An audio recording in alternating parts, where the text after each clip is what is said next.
listening to Best of the Best with Steve and Jeff. And Best of the Best continues here on GameNTrain. I say continue because we are now in the third part of a very special Best of the Best feature. Steve joins me once again. Steve, how's things going? Not too bad. And Steve, we've already talked about 2 episodes so far. 2 episodes of Legend of Zelda content, and we're going into our 3rd episode. This time, we're looking at the handheld experience. And we're starting with The Legend of Zelda, Link's Awakening.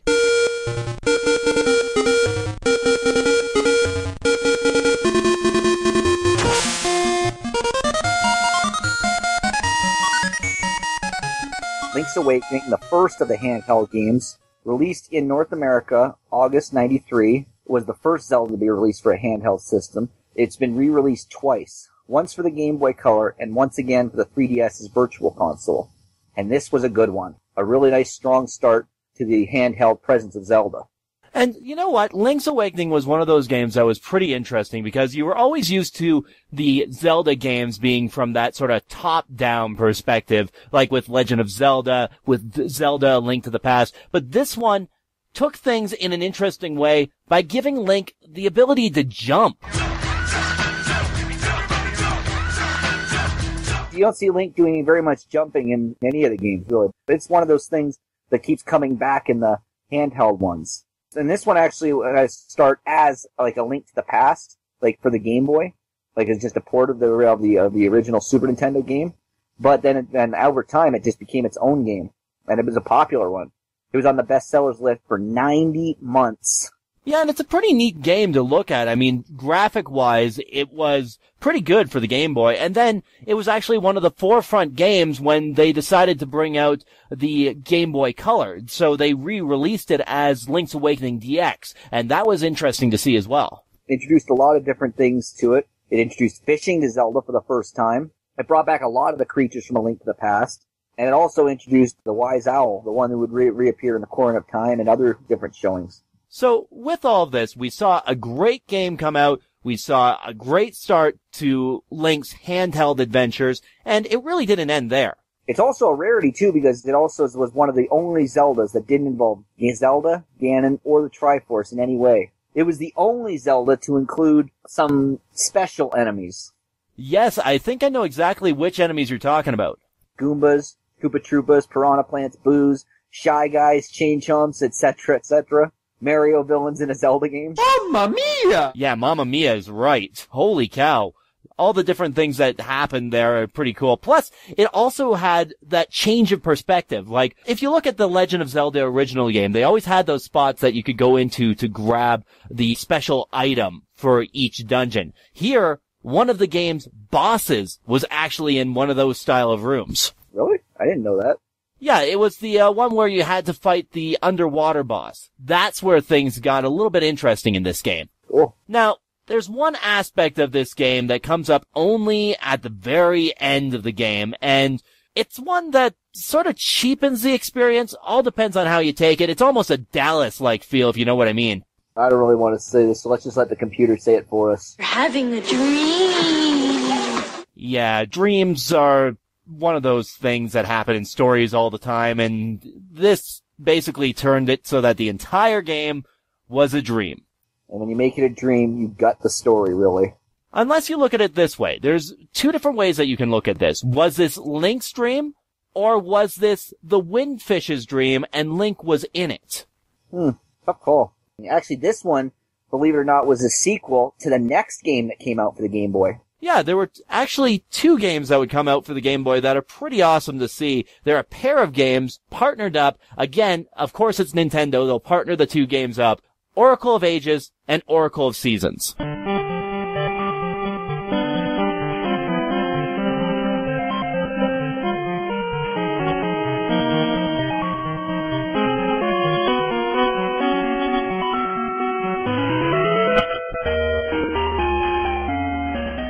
These 2 games were released concurrently in North America, kind of similar to Pokemon in the sense that they were both released at the same time, so people had a choice of which one they pick. So far, it's been re-released for the 3DS in Japan, but no word yet when it's going to be available for North America. Actually, I can add into that. Apparently, sometime this year, we're going to see that come out here. Oh, really?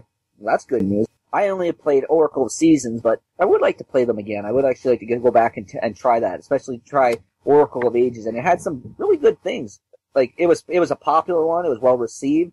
It sold over 4 million copies each.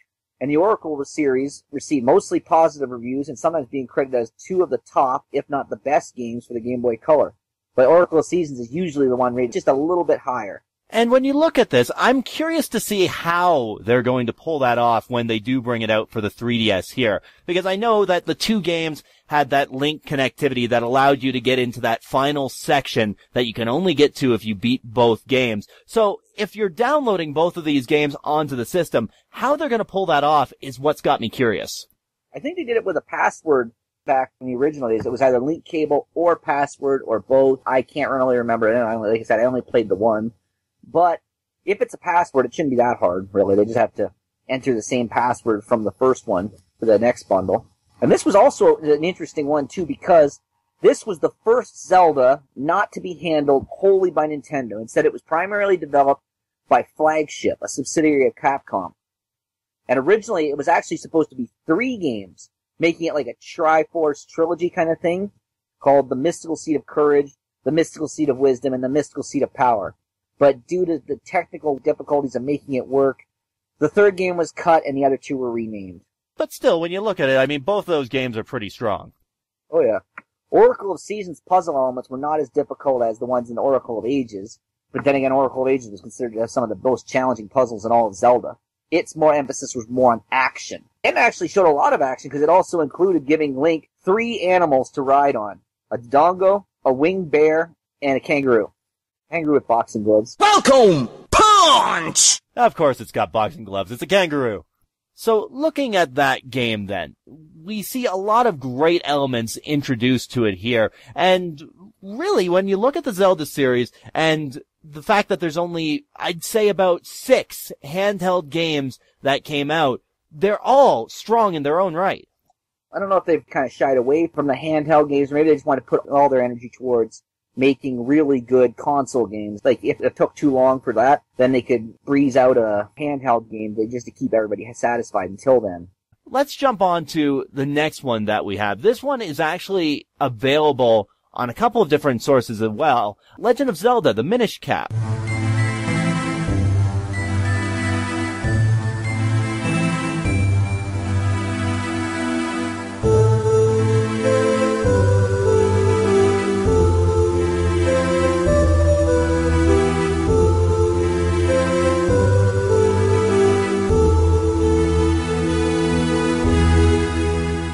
This one was released in North America in January 2005. It's available on the 3DS's Virtual Console, but only if one's a member of Nintendo's 3DS Ambassador Program, which is basically if you bought a 3DS early on, then you would qualify to download the Minish Cap on your thing.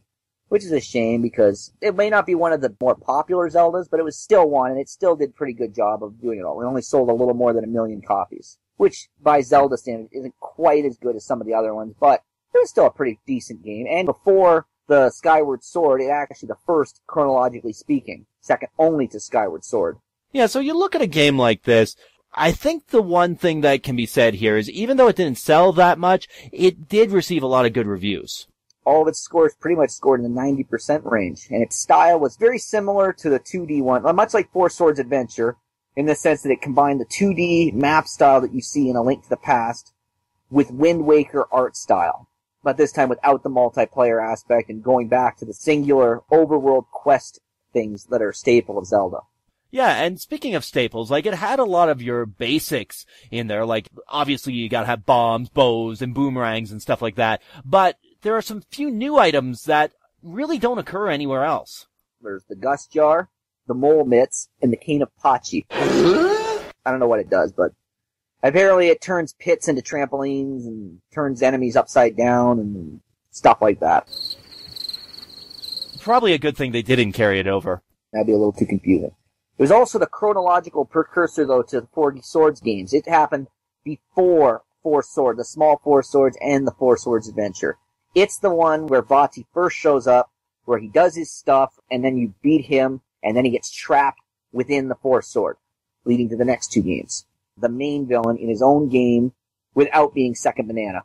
Yeah, no hijacking by Ganon here. I've waited long enough for this moment. Nope, they're not going to happen. So, I think we've talked pretty well about the Minish Cap. You know, for me, the thing I always ran into there was I always just mispronounced the name all the time. I kept figuring it was like the Minish Cap, but the Minish Cap is apparently the pronunciation. I think that's one of those things you run into with Nintendo games all the time, just trying to learn how to pronounce the damn thing. Well, maybe they should pronounce it phonetically. That would be a good way to help make it easier, but I think that would look a little silly. Hip hop? Hip hop anonymous? Damn you! You gave him the easy one! Yeah, that's true enough. Now, 2 years later, we saw another handheld game come along, and this one actually plays in, I believe, to the Wind Waker's stories, Phantom Hourglass.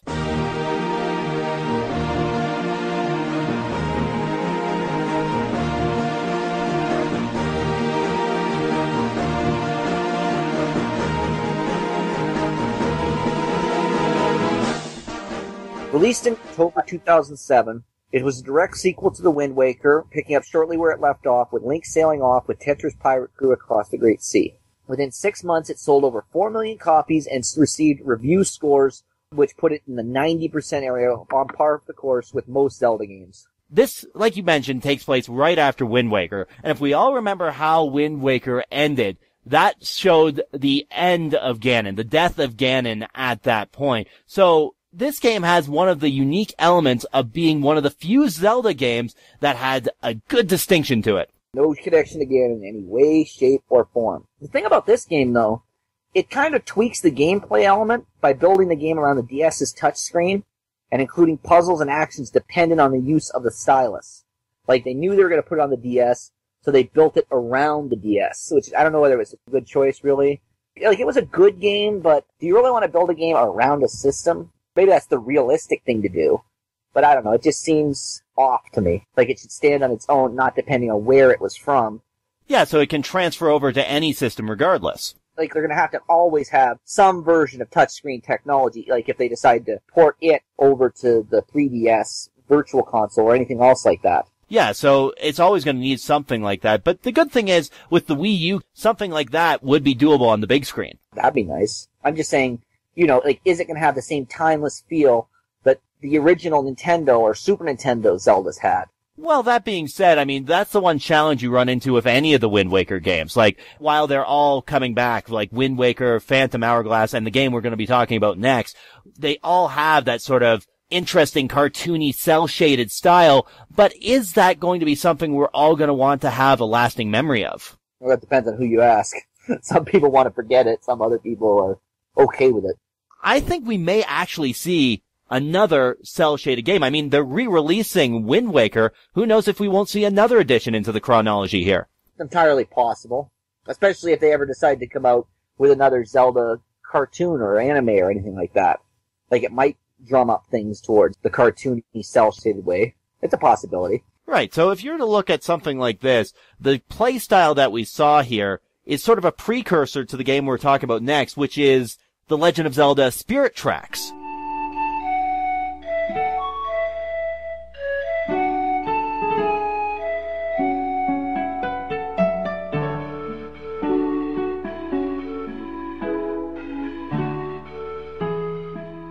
Spirit Tracks was an interesting game. I wouldn't say it was bad, it just wasn't really quite what you're used to. It was much like Link sailing the ship in Phantom Hourglass and Wind Waker. Spirit Tracks was set 100 years after the end of Phantom Hourglass. It was released in North America in December 2009. While not quite as successful as Phantom Hourglass, it still sold a respectable 2.6 million copies, and its review scores average out around 85%. So still an A game, just not quite as good as some of the other ones. Right, it's a good scoring game, but it's not the best. But it did do two things, actually, that were really different. In this one, Link drives a train around.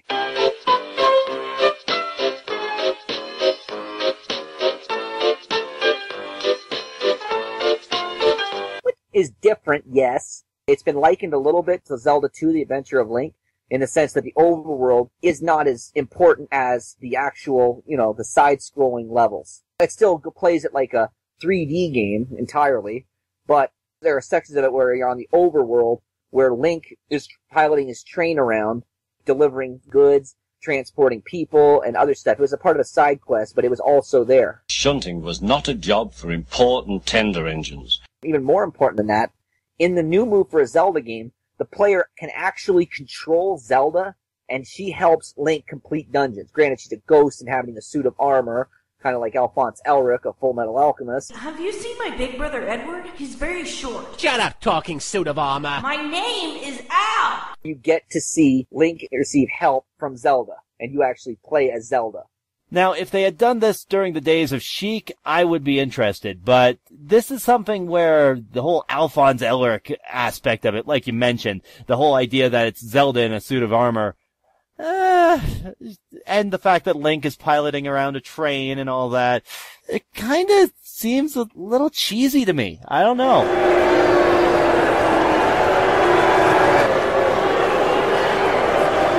Maybe a little, but it's still funny, but in the sense of trying to be serious. Plus, it's not too bad, really. It's kind of fun. It still plays like a Zelda, and at least when you're actually playing as Zelda, but, it's not terrible, unlike some other games. That which should not be named. Gee, it sure is boring around here. My boy, this peace is what all true warriors strive for. I just wonder what Ganon's up to. That should now be named, and we'll be getting to that shortly, but until then, let's just leave it at that. My stomach isn't quite up to that just yet. Right, so let's mention some of the good things here. One, the art style's there. Again, for those who like that Wind Waker style, it's there for them. Also, it builds on the whole stylus aspect that we saw from the Phantom Hourglass. Plus, Ganondorf, our friend, is not here once again. Nope, different guy entirely. Not a bad thing. You gotta have something a little bit different every now and then. You can't just have the same stuff every time. Unless you're Mario. So long, Bowser. Yeah, Mario can get off with it for flying colors. But with Zelda, we expect more. And we expect a little bit of new stuff. But speaking of new stuff, have you seen the tech demo for the Wii U? I saw the videos for it. I never actually got to play that tech demo, which would have been pretty awesome. But the videos for it, holy cow. If that happens, that looks awesome. So looking at that, like seeing what the Wii U would be capable of with this game, handheld or not, because really the handheld aspect would be the tablet aspect. The actual television screen aspect would be there as well. But this is a good melding of the two in a way. They already honestly tried to do something very similar to that with the Four Swords adventure. Like, you know how when you go into a cave, it suddenly shifts to the Game Boy Advance controller? I think it might be a little bit similar to that, but I think they might have actually done it better. But, like, here's hoping, really, because from what I've heard, the Zelda for the Wii U is going to be built around the Wii U kind of technology. They're putting a lot into this game. Hopefully it works out for them. Hopefully it's something similar to Nintendo Land in the sense that it incorporates that technology perfectly so that, it's a nice combination of the two, and it's not just a nice looking scene with awkward gameplay engine. Because if it is, that's not going to make a good game. Then if they put a lot of effort into that and it tanks, I'm not looking forward to that for Nintendo's future. Here's hoping they do it right, though. Well, you and I both know that gameplay makes everything, and most of the Zelda games have pulled that off with flying colors. There are some that haven't. And that is when we start talking about the next section of our series, the non-canon Zeldas. You forgot one thing. This one is sort of canon, but not quite canon. It's more of a spin-off thing than anything else. Okay, what do you got for me? Link's crossbow training.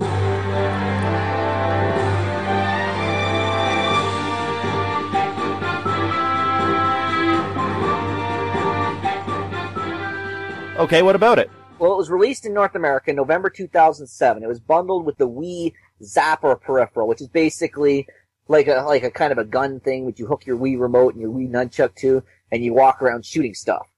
It sold almost 5 million copies as of May 2010. Review scores, well, they put it around 70%, which is more like a B, which is kind of different from a Zelda game. But that's mostly because it wasn't an Zelda adventure game. It was a shooter game. A player goes through 9 levels, and the goal is basically to achieve as much highest scoring possible with Link shooting a crossbow at stuff within a time limit. Different game, Zelda definitely never did a shooter before, but it's not bad. It's a shooter. You might be better off finding a better shooter. But if you're a Zelda fan and you enjoy it, go for it. Give it a shot. So let me get this straight, though. Link's Crossbow Training sold almost 5 million copies, yet you're looking at games like Spirit Tracks, which is an actual storyline-driven game, and it's only selling like 2.6 million. And the Minish Cap, which was considered one of the greater ones, only sold a little more than 1 million. Yet this Crossbow Training, sold 5 million copies? This is bullshit! I think it was cheaper. I think it was right around the price point of about $30. Who wouldn't want to play with a Zapper again? No, I suppose you got that right there. I mean, the Zapper was always fun in the Nintendo days.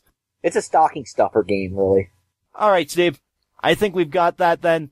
I think this is a good point for us to take a break, and then, when we come back, we can jump into non-canon. Alright. Well, try to get myself ready to deal with some of that junk.